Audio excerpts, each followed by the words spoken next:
Hello दोस्तों, आज मैं आप लोगों को एक गरीब किसान की कहानी सुनाने जा रहा हूँ। एक बहुत गरीब किसान था। वो अपनी बेटी के साथ एक छोटी सी झोपड़ी में रहता था। उसके पास खेती करने के लिए इतनी कम ज़मीन थी कि उसकी फसल को बेचकर उसे बिल्कुल थोड़े से रुपये मिलते थे। उन रुपयों से वे लोग ठीक से खाना भी नहीं खा पाते थे। वह राजा के पास अपनी समस्या लेकर गया। राजा दयालु था। उन्होंने किसान को अपनी ज़मीन में से कुछ ज़मीन दे दी खेती करने के लिए। उन्होंने कहा, यह ज़मीन तो हमारी ही रहेगी, लेकिन उस पर उगने वाली फसल तुम्हारी होगी। किसान ने राजा को बहुत बहुत धन्यवाद दिया। एक दिन वह खेत की जुताई कर रहा था, तभी उसका हल किसी कठोर चीज़ से टकराया। उसने वहाँ खोद कर देखा तो उसे सोने की एक ओखली मिली। किसान ईमानदार था। उसने अपनी बेटी से कहा, हमें यह ओखली राजा के खेत से मिली है। जिसकी ज़मीन है उसी की यह ओखली भी है, इसलिए हमको इसे राजा को लौटा देना चाहिए।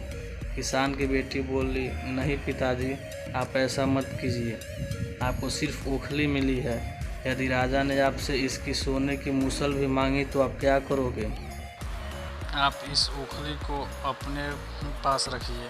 लेकिन किसान को यह बात ठीक नहीं लगी। वह बोला, जो चीज़ हमें मिली ही नहीं उसे मांगने का कोई अधिकार नहीं है।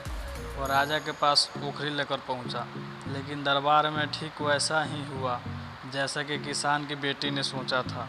राजा ने सोचा कि किसान ने लालचवश मूसल अपने पास रख ली है।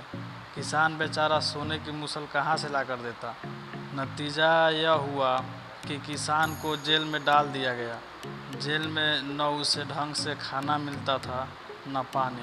किसान को ऐसी गलती की सज़ा दी गई थी जो उसने की ही नहीं। वह खाए पिए बिना निठाल हो गया।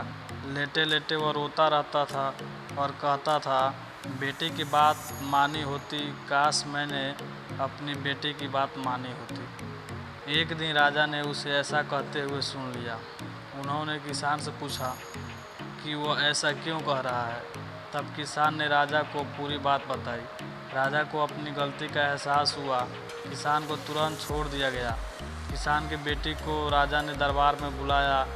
उससे बातें करने के बाद राजा को पता चला कि वह कितनी बुद्धिमान है। किसान की बेटी को राज्य के खजाने का मंत्री बना दिया गया। उन्हें रहने के लिए घर और सभी सुख सुविधा दी गई। किसान और उसकी बेटी सदा सुखी रहने लगे। किसान को थोड़ा कष्ट जरूर झेलना पड़ा, लेकिन अंत में जीत सच्चाई की हुई।